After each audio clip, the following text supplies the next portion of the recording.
Hello YouTube and welcome to another one of my Duel Links videos. So today I have for you a very gimmicky, fun deck, not very competitive, using Mokuba's level up skill, Monstermorph Evolution. And I guess I should go to that first before I start talking about the deck. If you guys are not familiar with this skill, can be used each time your life points decrease by 1500. Send a monster, accept a token on your side of the field to the graveyard. Then randomly play a monster that is the same attribute and type as the monster you sent to the graveyard, but is one level higher from your deck. The monster must be able to be normal summoned. This skill can only be used once per turn.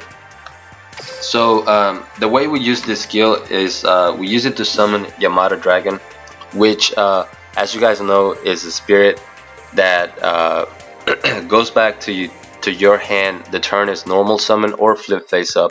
But because we're using a skill to summon this card, you're able to play around that condition and it actually just stays on the field, which is really cool. But again, very gimmicky.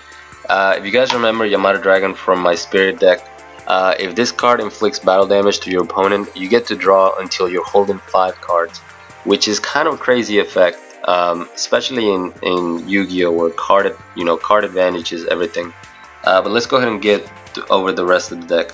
So we're using Horus level 6 in order to summon Yamada Dragon.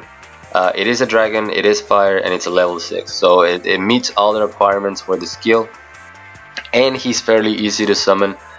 We can either tribute summon by using or Mecha Phantom Beast Hamstrat, which, as you guys know, it gets 2 tokens on the field, so you can easily tribute one of the tokens in order to summon your Horus level 6. That's why we run 2 of them. Or you can use your Horus level 4, destroy a monster, or if you have in your hand a level up, immediately go into that level 6, which is really good. This deck won more games by just using Horus, to be honest.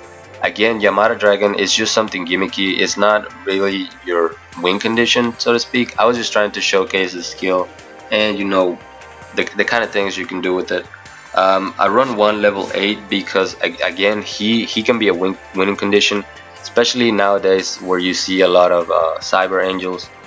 You take this out on the field and your opponent can't do anything. So Horus is still very good. Being able to negate spells for free, it's just too good in this game.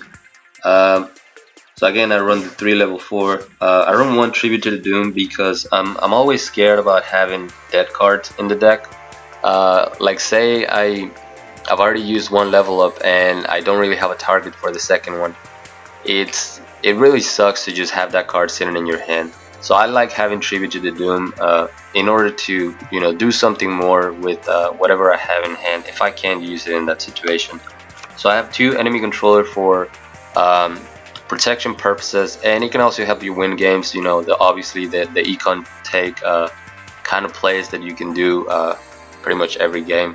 So and it helps protect your Horuses because they do have very weak defense, unfortunately.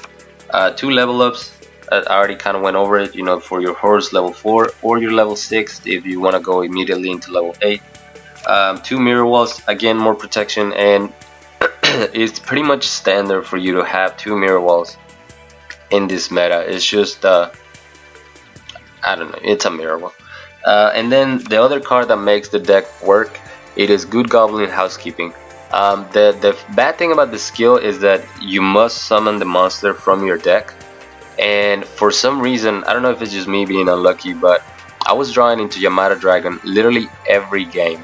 So after I play tested for a little bit, I was like, this is not working. So I had to throw in the 3 Good Goblin Housekeeping just so that I could get my Yamada back into the deck. And it's also a cool kind of search engine, to get the rest of your combo pieces. It also helps with Horus level 8 because it's another card that you don't want to draw into ever. So putting it back into the deck helps out in that way. But that's pretty much it for the deck. I'm going to go ahead and show you some replays. Now again, this is just something gimmicky, something to show off the skill. And I do have to say that this replay's probably not the best showcases I've done, just because I'm still feeling a little sick. I don't know if you can tell from my voice. and I'm trying to rest as much as possible, so I haven't been able to play a ton. And you know, I really want to get over my sickness, so I'm trying to rest because I don't want to be sick for you know, the weekend when I try to stream. And I also have my anniversary coming up, and I don't want to be sick for that. So here we're going up against a very odd mill deck. He's using Bistro Butcher. I wasn't sure if they were trying to mill. When I saw Bistro Butcher, I thought maybe he's just, you know, playing the 1800 beater. But anyway, he dealt 1800 damage, so I can immediately go into my Horus level 4, level up into level 6, and then get my Yamato Dragon. I destroy the Bistro Butcher, which gives me a +2 in the hand, which is actually kind of scary when you're going up against Mill. But I was feeling pretty confident. I went into my Horus level 6. He had magical hats, something I definitely was not expecting.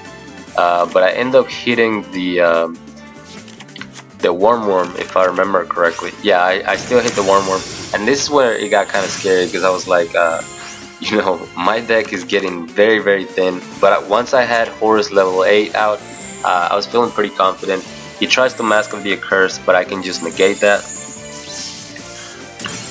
And I think that's pretty much it. I just summoned my Hamstrat to have enough damage on board and go for game. Pretty cool, pretty crazy to be able to just replenish your hand, you know, until you get 5 cards. It's kind of crazy, and that's basically the gimmick of this deck. You know, card advantage is everything in Yu-Gi-Oh. So this, I was trying to exploit that sense, using Mokuba's skill, which is pretty interesting. I've seen people use it with Red Eyes and Gendora, which is probably you know, a more viable option. I just didn't want to do more of the same. So here I go ahead and set my entire back row. I have the mirror wall, I have an enemy controller, so I'm feeling pretty good. He's got a Heavy Knight, and he uses enemy controller to play around the mirror wall, which I thought was pretty smart. So I'm forced to use my own enemy controller for that. I activate, you know, Good Goblin just to see what's coming next, since I already had one Horus level 4. And I don't play around around Windstorm, which kind of sucks, because then I'm forced to use my Mirror Wall. But I do draw into Horus level 6. I use my skill, and this is the crazy part. I destroy the Heavy Knight, so I'm gonna get my Horus level 6. And when I damage him with my Yamato Dragon, I get to draw 5 just for free. Not sure why my opponent surrendered. I feel like he still had 4 cards in hand. Probably could have done something.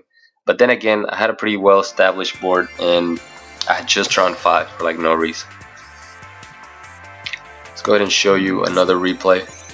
And again, this is just a quick video. I was honestly debating whether to record it or not. But I've been pretty consistent with the videos. And you know, even though I feel a little sick, I wanted to put something out there. Even if it's not, you know, the most competitive or appealing deck. Here we're going up against Joey using Grit, and I have a pretty good starting hand, but I decided to end my turn because I wanted to take the damage so I can go into Yamato Dragon right away. And he's actually running Horus, so I go ahead and tribute to the Doom. He activates Adhesion Hole way too early. I get my Horus level 6, get my Yamato Dragon, and then I set my enemy controller so that I can draw a full fresh hand, 5 cards, way too good. He's forced to just set a card, and I can just, you know, I have more back row protection. I have another Horus. I was gonna get another Horus level 6, but at that point the game was pretty much over. Just too much advantage. You know, and that's the cool thing. Even though you're spending your entire hand like I did in that duel, you know, by using 2 cards to get rid of 1 monster and then using another 2 cards to summon a monster, is like I literally used my entire hand just to get Yamato Dragon.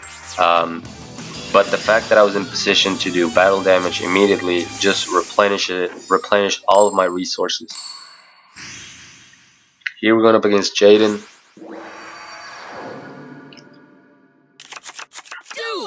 And again, Yamato Dragon in the starting hand.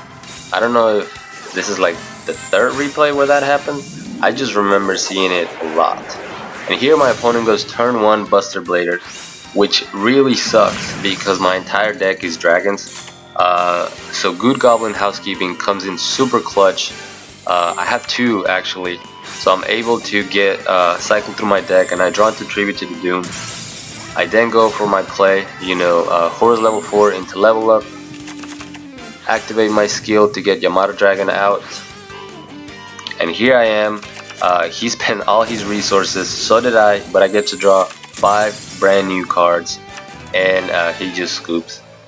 Very, very crazy. I wish there was a way to, make this even better. And if you guys see anything, any kind of modifications that could make the deck better, please leave it down in the comments, because I don't know. I was trying to think, how can I use this big of a card advantage? But at the same time, you need the engine to be able to bring out Yamato Dragon in the first place.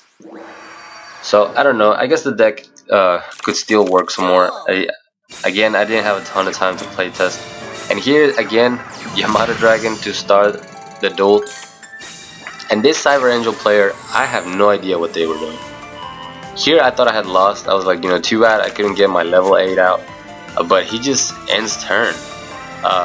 So I'm able to get my level 8 out, and that pretty much guarantees my win. I try to attack, he activates Astral Barrier. I have no idea what that card does, if I'm being completely honest. As a matter of fact, can I check what that card does? What do you do? If your opponent monsters attacks a monster you control, you can make the attack a direct attack instead. No idea what he was trying to accomplish with that Cyber Angel deck. Nonetheless, it's always nice to show a Cyber Angel loss, since they're the current meta right now. So here's the deck list again. I hope you guys enjoyed this video.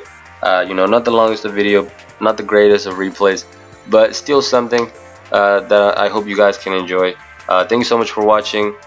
As always, like, comment, and subscribe if you want. Join my Discord if you haven't. The link will be down in the description. And till next time.